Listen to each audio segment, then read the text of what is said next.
Hey guys, what's going on? It's Sam. You can probably tell by the title of the video and this here that the topic today on Android 101 is all about rooting.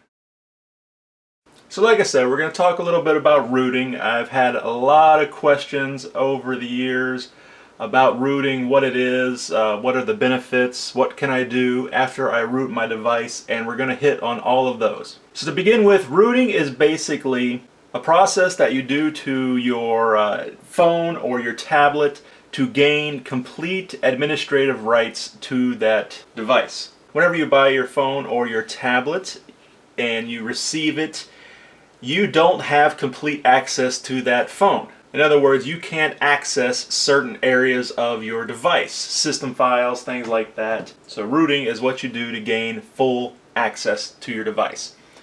And there's several different ways to do it. In fact, some devices probably have several different methods for that one device. Now, why would you want to root your device? Well, as I said, it's to gain complete, full control over your device, and there's several different things you can do with that. Number one would be different apps that require root. Now, I just real quickly threw this together. A few of these you might recognize. The Super User app is one of the main root accessing apps that you'll use. And some of the other apps you might use, very popular Titanium Backup. You'll use this to back up all of your system files, your apps, everything on your device. Then you also have Set CPU. You can use that to overclock a kernel, improve the speed of your device. You can also do Wi-Fi tethering if you're rooted. Once you're rooted, you're able to change the font, system font on your device much more than you could by not being rooted. You can also change the system sounds on your device. I just recently did a video showing how to do that. So there's a ton of, and this is only a very small handful, there's a ton of things you can do. Different apps you can run that require root access. Now these are some of the great things you can do with root access. We'll talk about one more here in a second, but maybe we should talk about the downside of rooting your device. These are the pros. What are the cons? Well, the number one thing is you run the risk of damaging your phone or your tablet. Perhaps you try to root it, but you accidentally use a root method that's designed for a different phone or a different tablet. You run the risk of bricking your device. But that's the number one issue with rooting your device. Probably the second one is you void your warranty. If you just bought a phone or a tablet and you root it, then for the most part, your warranty is done. If you send it back to be repaired, it's going to be denied and they won't do it. There are, once again, other ways to get around that. There's programs you can use to hide the fact that your phone was once rooted. And we'll save that for another video. But, in my opinion, the number one reason to root your device, putting on custom ROMs.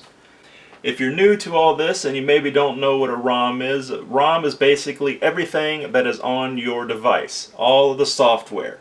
Your interface, your lock screen, your dialer, the clock, everything that's in there. The Android operating system. So once you're rooted and you have a custom recovery on your device, you can change out the ROM. One of the benefits of that is that when you purchase a new device from AT&T or T-Mobile, Sprint, Verizon, one of those carriers, it comes with a lot of crap on your phone, to be frank. A lot of bloatware.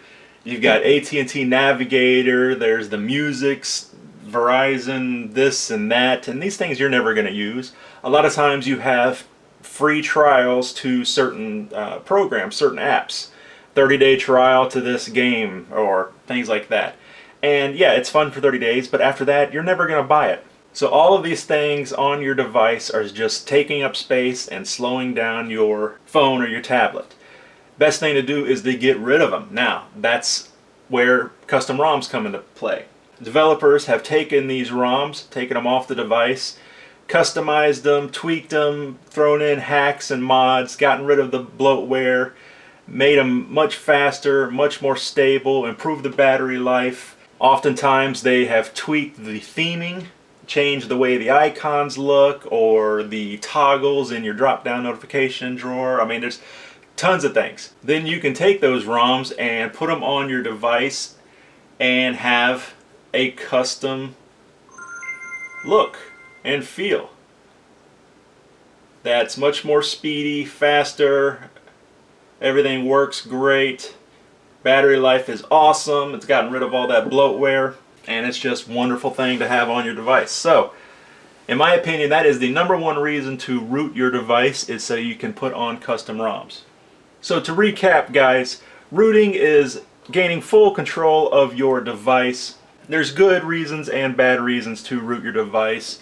I personally recommend it. The very first thing I do when I get a new device, like my Note 2, the S4, this is the Nexus 4, what do we got here, S2, Nexus 7. Very first thing I do is I root the sucker. Then the very second thing I do is I throw on a custom ROM. So hopefully that answers some questions, helps some people out.